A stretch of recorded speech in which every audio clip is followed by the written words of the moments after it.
Bonsoir à tous, il est 18 h, c'est Accès Direct, le magazine proposé par la rédaction sur 8 Mont-Blanc. C'est parti pour une demi-heure d'actu et de découverte. Ce soir, dans Accès Direct, vous le verrez, pas mal de monde sur le plateau. Maurice Desailloux, le maire des Ouches, me rejoint dans quelques secondes. Alors que les derniers cols sont en train d'être déneigés, nous reviendrons sur cette saison d'hiver. Il est administrateur à l'Association nationale des maires de stations de montagne. Et puis, je recevrai Gaylord Pedretti, le PDG de l'Axat et organisateur du fameux High Five. Il sera sur le plateau. La présentation du Cru 2018 a eu lieu ce matin. Son thème, les copains d'abord. Une émission décidément très hivernale puisque nous irons ensuite sillonner les pentes de Patagonie avec Thibaut Duchosal. Il viendra nous présenter son dernier film. Et enfin, nous parlerons droits et devoirs de l'homme. Roger Pirot propose au lecteur de mettre au point la déclaration des devoirs de l'homme dans son dernier ouvrage, La pierre et le bronze. Il sera avec moi à la fin de cette émission. Mais avant, comme chaque soir, salut Kim. On commence avec les titres du JT et un retour aux sources. Oui, alors en fait, il y a quelques jours, Florent Héritier a planté de nouvelles vignes sous le château de Bernard Saint-Bernard. C'est un reportage de Mariette Guinet. Et puis une nouvelle saison, hein, c'est la saison au printemps, une nouvelle saison à Bonlieu. Hier soir, en fait, justement, Bonlieu Scène Nationale a présenté son programme pour l'année 2018-2019. Donc ça va être du théâtre, de la musique, des pièces de théâtre, j'ai déjà dit, de la musique et du cirque. Et tu as pu y assister hier. Et tu m'as aidé puisque tu as fait les images. Travail d'équipe. Merci beaucoup Kim, on se retrouve tout à l'heure pour le rappel des titres. On passe à l'invité du jour.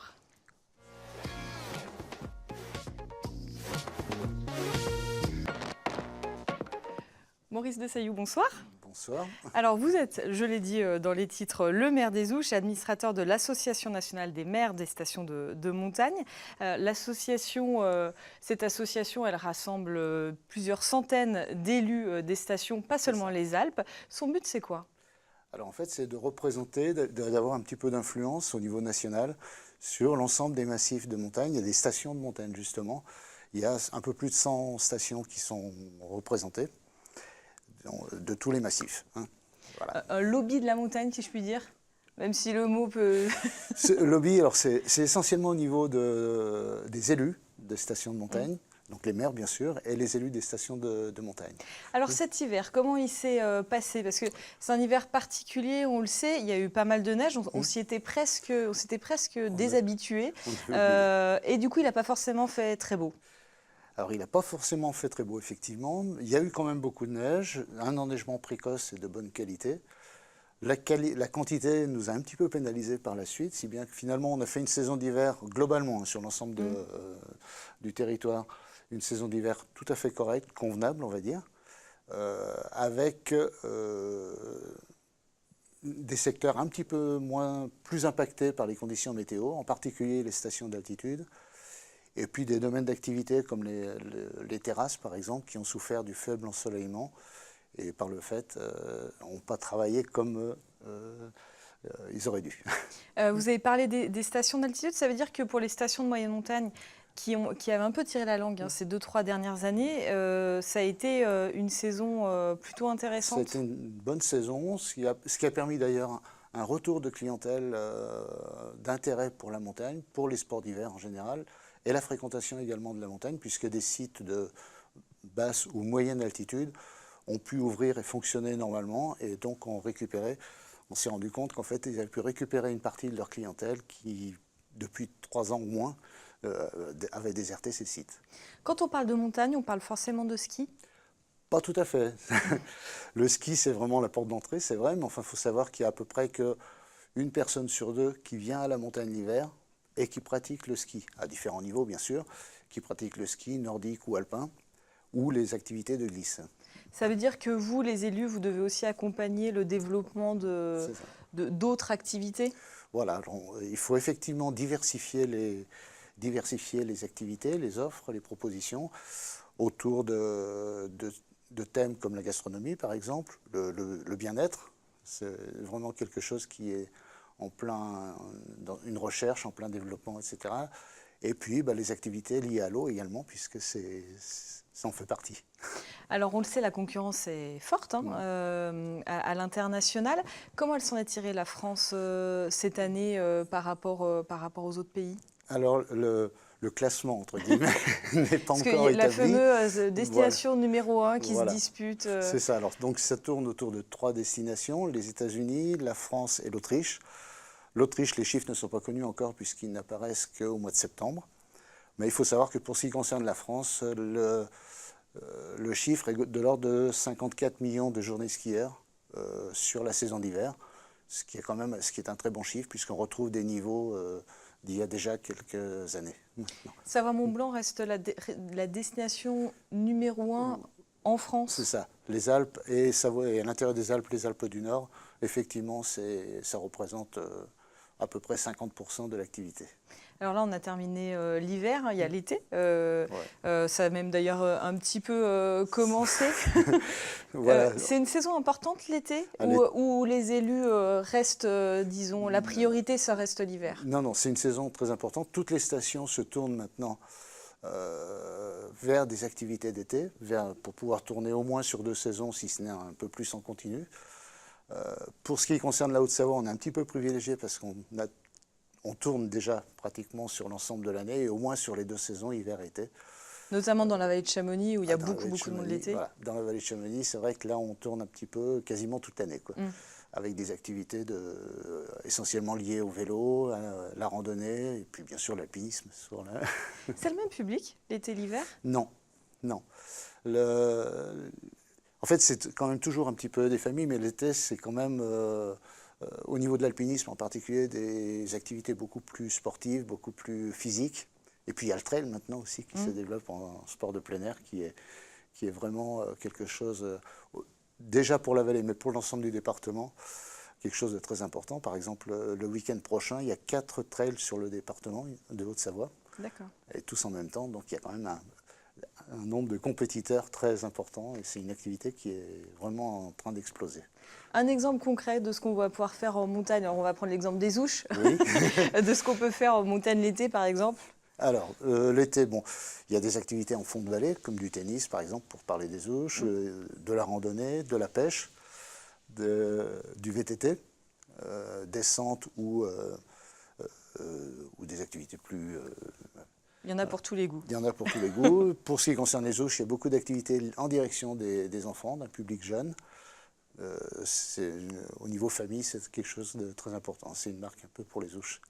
Eh ben merci d'être venu sur le plateau d'Accès Direct. Merci beaucoup. Merci. Je reçois maintenant Gaylord Pedretti, le président de l'AXAT et organisateur du High Five Festival. Alors je ne sais même pas s'il faut encore le présenter, ce High Five Festival. Bonsoir. Bonsoir. Donc il lance la saison d'hiver à Annecy depuis plusieurs années déjà. Donc il y a des riders, des films, des marques. Enfin voilà, c'est le grand rendez-vous à ne pas manquer en début de saison. C'est ça, en fait, le High Five Festival, ce qu'on s'est amusé à dire ce matin à la conférence de presse, c'est que ça a été et ça sera le festival qui ouvre et l'événement qui ouvre la saison d'hiver. Et vraiment, c'est le lancement officiel pour les stations, l'industrie du ski, les fans, pour tout le monde. Donc en fait, début octobre, cette année, les flocons sont dans la tête des gens et on fait, c'est un peu le festival de Cannes du ski, sauf qu'aucune barrière sépare les gens et tout le monde se prépare et à la fête en fait. Alors, on s'était quitté, disons, en octobre 2017 avec un rendez-vous et des images incroyables sur le paquet avec ce fameux Big Air. Ce matin, tu as présenté à la presse le Cru 2018. Fallait forcément faire différent après un événement, après le rendez-vous 2017 ? Alors, pas forcément après 2017. Dans l'événementiel, on fait différent. L'événementiel, c'est de l'éphémère. En tout cas, ça fait 10 ans que l'agence, elle existe. J'aime pas faire pareil. Donc oui, si on avait fait le copier-coller, je pense que le public aurait été un peu déçu. Et nous, ce qui nous plaît, c'est d'étonner le public. Le public ne se donne pas beaucoup de limites, donc il faut qu'on ne s'en donne pas ou peu. Et nous, on aime bien créer. Donc on voit là, c'est juste les petites images par exemple, qui montrent comment on a créé l'affiche. C'est vrai qu'on fait tout le temps des créations, ce qu'on appelle originales, et c'est même des récréations pour nous. Donc après, le Big Air et le High Five Forever, qu'on avait dit c'est le dernier, avec la notion de Big Air, on a dit ça sera High Five les copains d'abord. Et en fait, mettre un thème, ça permet d'évoluer, de proposer de nouvelles choses. Et l'édition qu'on est en train de préparer, c'est la première fois qu'on faisait une conférence de presse et c'est clairement l'édition dont on est le plus fier et qui nous paraît le plus aboutie, mûrie et intéressante à vraiment tout niveau. Et je pense que les gens vont s'en rendre compte à la rentrée, rien qu'à la conférence de presse, je me suis dit top, parce que les gens qui étaient là ont compris sur quoi on allait partir et qu'on allait monter une marge de plus en fait. Il y a énormément de nouveautés. Et donc la grosse nouveauté, vous investissez, si je puis dire, vous privatisez l'Impérial et le public va pouvoir apprendre ou en tout cas voilà, à sauter avec les meilleurs riders, etc. Là, on voit à quoi ça va ressembler. Fou, en fait, pour le coup, en fait, on est déjà au cinéma et on continue projection de films au cinéma. Oui. On continue notre village de marque O'Hara qui va développer, être plus grand et avec plus d'animation, mais on investit aussi l'Imperial Palace, les jardins de l'Imperial Palace et le côté pop plage et Moon, où il y aura tout un tas d'activités. La promesse qu'on a sur le festival cette année, c'est que le public va rencontrer les athlètes au travers des activités. Notamment André Ragletli, par exemple, qui est vainqueur de la Coupe du Monde de slopestyle, Globe de Cristal, a dessiné un parcours pour nous. Le public ira s'affronter face à lui. On a Øystein Bratten et Henrik Harlow qui initieront le public à sauter sur un airbike complètement inédit sur un big air à 15 mètres de haut. Cette année, c'est au public de sauter. C'est pour ça le copain d'abord. On aura des jeux d'eau adultes justement sur les plages. On jouera au cul rouge sur les terrains de football, justement, copain d'abord. Il y a tout un tas d'activités et de promesses qui fait que même du public pour aller faire du VTT au Semnoz avec le team Dakaen et Torigny Wallace. La promesse, en fait, c'est d'amener les gens encore plus en immersion avec les athlètes et pas venir pour un selfie ou une dédicace, mais pour venir pour partager et partager en vrai et pas uniquement en digital. Donc l'année dernière, c'était les riders qui étaient au sommet de l'affiche. Là, ça va être le public et les athlètes. Donc dans cette nouvelle version du festival, on n'aura pas moins d'athlètes, au contraire, on en a même plus. Et du coup, on continue à promettre les avant-premières mondiales. On continue à être l'événement début d'hiver et on va même faire des choses qui vont s'appeler High Five University. On va proposer des masterclass pour des gens qui veulent s'intéresser au métier de la photo, de la vidéo, du digital, du journalisme. Et on va faire des classes, masterclass, High Five University. On a détourné le logo d'Harvard. Et c'est une édition justement qui va, je pense, être étonnée. On va développer beaucoup le volet B2B. Et clairement, B2B, oui. En fait, on a un axe grand public et un axe business. Business, c'est simplement, j'en ai marre de voir des événements où plein de gens de l'industrie se retrouvent et parlent de la montagne sans jamais actionner le bouton action et font des états des lieux. Et on voulait justement, au travers du festival, qu'il y a plein de marques qui sont là, de penser à demain et d'actionner demain. Parce qu'on parle des millennials, c'est des jeunes qui sont un enjeu. Mais il ne faut pas les voir comme un enjeu, il faut aussi leur donner un peu les manettes, les écouter. Et non, c'est chouette. Ce matin, c'était une première pour nous et c'était assez excitant de parler de tout ce qu'il y a, sachant que ça, c'est juste une ébauche de ce qu'on fait, puisque à la rentrée, on a encore plein de nouveautés à annoncer sur le festival. Ils ont été faciles à convaincre, les athlètes, parce que effectivement, les dédicaces, etc., je suppose qu'ils en font souvent. Là, ça va encore plus loin. Ils disent oui tout de suite ? En fait, à l'agence, on a la chance de bosser aussi avec Bug, Raphaël et Aïssam, qui sont vraiment experts sur la partie athlète. Les athlètes deviennent depuis 2010 sur le festival. Et en fait, au final, on les a challengés. Après, c'est vraiment un travail de longue haleine. Mais justement, on ne voulait pas faire comme les autres festivals et aller proposer une vraie rencontre plus forte. Et il y a des choses que je ne peux pas dire, mais il y aura vraiment des moments assez intenses. Et en fait, moi, à mon petit niveau, quand j'étais plus jeune, j'allais faire des compétitions de ski alpin. Et quand il y avait des grands champions, style Luc Alphon, Franck Picard, qui prenaient le départ, je faisais la même course qu'eux, je trouvais ça génial. Ils me mettaient 4 secondes et demie, voire peut-être 20 en fait. Et c'est dire, voilà, vous allez skier, sauter avec eux, c'est eux qui vont vous coacher, c'est eux qui vont vous apprendre. Et en fait, j'aime pas le rapport, lui est plus fort que moi. Donc mettre l'athlète au même niveau que le passionné, à mon sens, c'est intéressant. Ce qu'on doit donner envie aux gens de faire du ski, et quel que soit le niveau. Donc on verra au niveau de notre bande-annonce. On a d'ailleurs le snowboard qui s'invite, on a des filles qui sont ambassadrices. On a 8 égéries cette année. L'année dernière, on en avait un. Et on a vraiment les meilleurs. On a ne serait-ce que 4 médaillés olympiques de cette année à Pyeongchang. Donc, c'est plutôt top. On va la regarder, cette bande-annonce. C'est ça, allez, on arrête de parler.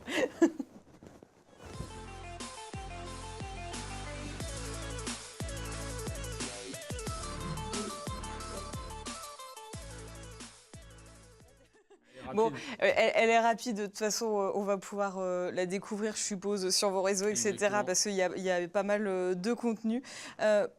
Dernière question, de la pression.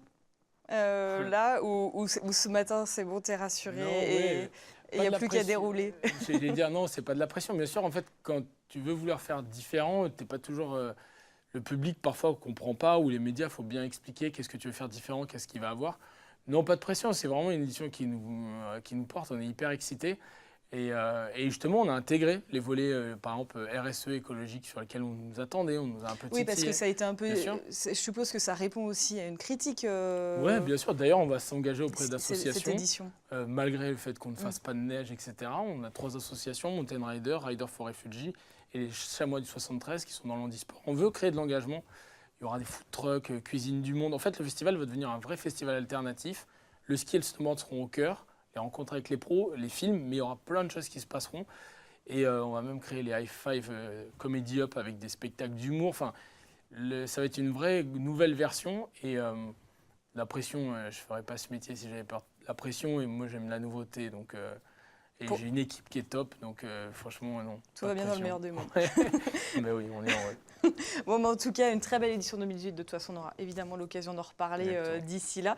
Je rappelle les dates, si je les retrouve. 5, 6, 7 octobre. Je les ai écrits sur mon nom pour ne pas oublier.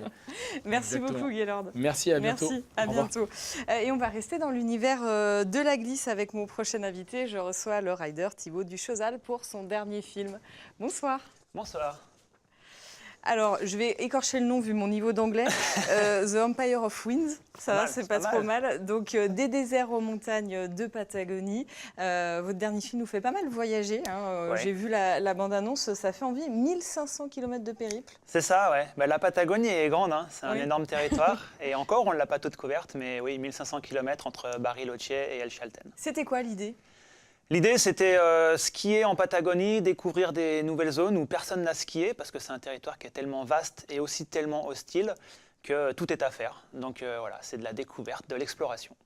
Et l'exploration, d'ailleurs, on va le voir dans la bande-annonce, c'était une vraie aventure, quoi. On peut le dire. Non, c'est une des aventures les plus difficiles auxquelles j'ai participé parce que y a pas d'infrastructure, il n'y a rien, tout est loin et la montagne, on n'y pense pas, mais est déjà loin de la route. Donc une fois qu'on a laissé le véhicule, il y a 10 km ou 15 km de marche, d'approche avec tout le matériel sur le dos, avant même de pouvoir penser voir la montagne. Donc, Eh ben, on regarde un petit extrait. on regarde.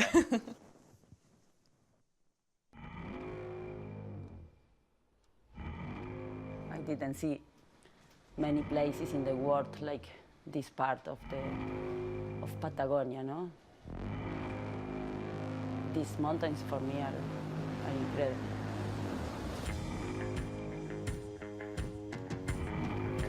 They have all the history of bad weather that made them famous, no? From the beginning. If you are lucky, you will ski maybe 1 or 2 days, but if you are unlucky, you won't even ski.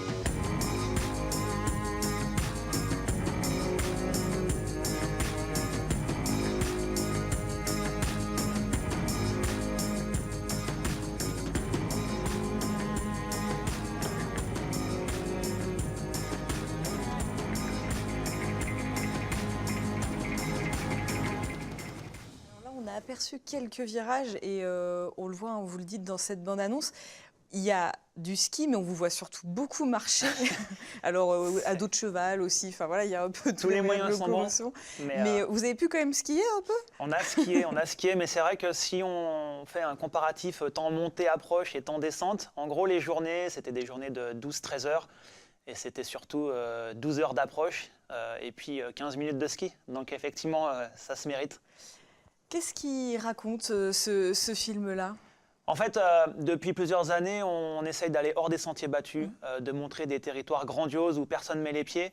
Et l'histoire, en fait, c'est les 1500 km, des nouvelles zones, à dos de cheval ou à El Chalten en mode pure aventure. Voilà, c'est d'aller mettre les skis où personne ne les a mis auparavant. Et c'est ce qu'on montre à l'écran avec toutes les péripéties lors de l'aventure. Alors ce film, les gens vont pouvoir le voir en entier. Donc la première, ce sera à l'Arc'teryx Alpine Academy. À Chamonix, à exactement. Chamonix, le samedi 7 juillet. Ouais, voilà, le Balma. festival, ce sera du 5 au 8. Ouais. Ces projections, elles sont importantes pour vous? Oui, parce que nous, c'est la suite du projet. Pendant 2 ans, on a travaillé sur le projet, entre le penser... Il a fallu 2 ans. Alors, sur un projet en intégralité, il faut 5 ans. Entre le temps où on a l'idée qui germe, la production, la post-production et les festivals, c'est à peu près 5 ans qui s'écoulent. Et oui, là, c'est la phase la plus importante, parce que c'est bien d'avoir un beau film, mais il faut en faire la promotion, il faut le dire, il faut le montrer. Et c'est ce qui va commencer à partir du mois de juillet. Vous en êtes fiers? Ça ressemble à l'idée de départ Pas du tout. Alors si, dans les grandes lignes, mais en fait, en Patagonie, rien ne se passe jamais comme prévu. Donc c'est pas vraiment l'idée qu'on avait à la base, mais on s'adapte comme toujours. Et puis, on va parler aussi rapidement d'un festival qui vous tient à cœur. Vous l'avez créé, le Winterfield Festival, qui se déroule à Bourg-Saint-Maurice au mois de novembre prochain. On pourra voir évidemment le film, On pourra le retrouver, je pense. mais pas que. C'est un festival que vous avez créé chez vous, à Bourg-Saint-Maurice. Il y a plein de choses à voir, d'où l'intérêt de ces festivals. On a parlé du High Five, où là aussi il y a pas mal de films. Qui est un très beau festival. Donc il y a plein de films, il y a plein de choses à découvrir. L'idée en fait, c'est qu'on voit tout sur Internet, sur des tablettes, sur un écran d'ordinateur. Et il y a tellement des crews qui font du bon travail qu'on le met à l'honneur, on le met sur grand écran. C'est finalement assez rare d'avoir des films de sport, de glisse ou de montagne sur grand écran. Donc l'idée principale, c'est ça. Puis après, autour, on a créé toute une zone, un peu à l'image de ce que Gaylord parlait pour le High Five, mais oui, pour intéresser les gens, pour les sensibiliser à la montagne, des masterclass, tout ça. Voilà, c'est effectivement un event auquel j'invite les gens à participer. C'est fin Et puis, il y a un vrai public, il y a une vraie attente pour ces films-là. De plus en plus, de plus en plus. On est de moins en moins spécialisé ski. Maintenant, on raconte des histoires, on montre d'autres choses. Et on se rapproche un peu près des standards de documentaires télé, en fait. Donc voilà, on met de la culture, on met plein de choses, plein d'ingrédients. Et du coup, les spectateurs sont assez contents. Et puis, on aura évidemment l'occasion d'en reparler. On viendra vous voir à Bourg-Saint-Maurice. C'est une bonne nouvelle, oui. Merci beaucoup d'être venu sur le plateau. Merci. Et on va quitter le monde du film et de l'image pour aller vers celui de la littérature, pour aller jusqu'à la fin de cette émission. Je vous en prie. Après la pierre et le bronze, c'est le dernier ouvrage de Roger Pirot, un livre aux éditions Baudelaire. Bonsoir. Bonsoir. Alors, un rapide CV pour vous présenter. Vous avez été directeur commercial chez Salomon pendant 15 ans, PDG des Skis Dynamiques, président des dirigeants commerciaux de France, conseiller du commerce extérieur de la France et plus récemment chevalier de la Légion d'honneur. Et aujourd'hui, donc l'actualité, c'est ça, c'est ce livre Après la pierre et le bronze. En introduction du livre, vous dites vouloir laisser une trace utile, c'est-à-dire qu'au regard de votre parcours, il y avait pas mal de choses que vous aviez à dire. Oui, mais comment dirais-je, là c'est moins professionnel. Ça sera pour plus tard, le professionnel. En fait, dans ce livre, vous déroulez les avancées technologiques, les avancées, ou non d'ailleurs, dans la société, les évolutions éducatives. Vous déroulez un petit peu tout ce qui s'est passé au cours de ce dernier siècle. Et pourtant, pour vous, je vous cite, la barbarie a atteint des sommets. C'est la faute à tous ces changements ? Non, la barbarie, je crois qu'elle remonte plus loin, mais quand même, il me semble qu'on a perdu pas mal de valeurs de base pour différentes raisons. La première, c'est d'abord un peu la disparition des églises qui n'ont plus le même poids qu'autrefois. Je ne dis pas qu'elle disait tout bien, mais n'empêche qu'elle donnait des valeurs. Et puis, si vous voulez, il y avait une forme d'éducation avant où il y avait du respect, plus que maintenant. Le respect des parents, le respect des enseignants, etc. Le respect de la police, tout simplement. Enfin bref, sans être un militariste. Pourquoi vous avez voulu écrire ce livre? Pour alerter ? Un peu, pour qu'on soit quand même conscient que le problème numéro 1 du XXIe siècle est probablement un problème d'éducation. Et ce n'est pas spécifique à la France. Je pense qu'il y a beaucoup de pays d'Europe qui pourraient dire les mêmes choses. Alors, est-ce que, parce qu'il y a pas mal de pages, alors j'ai pas tout lu, je vais être honnête, je l'ai survolé parce que je l'ai eu là il y a quelques jours. Vous montrez plutôt pessimiste, sauf un peu à la fin où vous proposez des solutions. Vous êtes pessimiste ? Non, de nature, pas du tout. C'est même exactement l'inverse, mais je pense être objectif, c'est-à-dire avoir fait un tableau d'un certain nombre de choses qui ne sont pas bonnes pour la société. Et je peux faire des comparaisons, j'en parle au début là avec le Japon, si vous voulez. Le Japon qui est il a eu ses défauts aussi, hein, de barbarie, etc. Mais n'empêche que c'est un pays de 100 millions d'habitants, hein, à peine. Il n'y a pas de pétrole et ils sont la 4e puissance mondiale. Et à mon avis, une des raisons, c'est qu'il y a une entente entre les générations qui est absolument exceptionnelle. On n'en parle jamais, mais c'est une des raisons de leur réussite. La génération, il y a des exceptions, mais la génération ancienne, si vous voulez, elle ne roule pas les mécaniques, elle fait passer son expérience, mais sans dire on sait tout, hein, faites comme nous, etc. Et la jeune génération, même encore maintenant, enfin d'après les informations que j'ai, même encore maintenant, elles respectent les anciennes. Et tout ça est un gros bénéfice pour un pays, pour la marche d'un pays. Or là, on a une coupure maintenant C'est plus le cas aujourd'hui en France. Un peu entre les générations. Oui, aujourd'hui en France, il manque de cohésion. Oui, sûrement. Et moi, il me semble qu'entre les générations moyennes et anciennes et les plus jeunes, c'est pas toujours vrai, hein. Il y a heureusement une bonne partie de la jeune génération qui est solide, qui marche bien, mais je crains que le développement de l'enfant roi, c'est quand même une des caractéristiques des dernières décennies, qui s'explique aussi. Pourtant, dans le livre, vous dites que vous l'avez été. Enfant roi. Ah oui, je l'ai été, oui. Comme quoi, vous avez fait quand même un beau parcours. Non, mais attendez, on peut en sortir. Mais je l'ai été, bien que j'ai eu des parents assez exceptionnels, une mère très généreuse, un père. Mais lui, si vous voulez, c'est un ancien blessé de 14, très, très gravement. Et j'imagine très bien que quand vous avez été poilu pendant 4 ans, que vous êtes blessé à la fin, vous n'avez pas envie, quand vous rentrez, de faire en sorte que votre fils soit suffisamment discipliné. Donc, trop d'enfants rois aujourd'hui. Ah oui. Ah oui, écoutez, il suffit... Bon, faudrait pas être non plus trop négatif, mais quand même, si on se promène dans un supermarché, on a quand même vite vu que l'enfant fait des caprices jusqu'à ce qu'il ait obtenu de la part de sa mère ou de son père ce qu'il voulait. C'est pas normal, si vous voulez. Il y a une société pour qu'elle fonctionne, et on va bientôt avoir 8 milliards d'habitants, hein, quand même dans le monde. Une société pour qu'elle fonctionne, elle a besoin de règles, elle a besoin de... Il ne s'agit pas de refaire des armées, c'est pas ça que je veux dire, des jeunesses hitlériennes, c'est la catastrophe, mais n'empêche qu'on a besoin pour vivre en société d'un minimum de règles, et parmi ces règles, il y a le respect. Alors, parmi les solutions, puisque vous le dites, hein, vous n'êtes pas forcément pessimiste, vous proposez des solutions, vous prêchez pour la création d'un grand conseil avec des personnalités expérimentées et des jeunes, justement pour qu'il y ait cohésion entre ces générations. Qu'est-ce qui ferait ce grand conseil ? Ah ben, si vous voulez, moi, je lance une idée qui vaut ce qu'elle vaut. Une bouteille à la mer. On peut toujours rêver. C'est de même qu'on a fait une déclaration des droits de l'homme, qu'on arrive à faire une déclaration des devoirs de l'homme.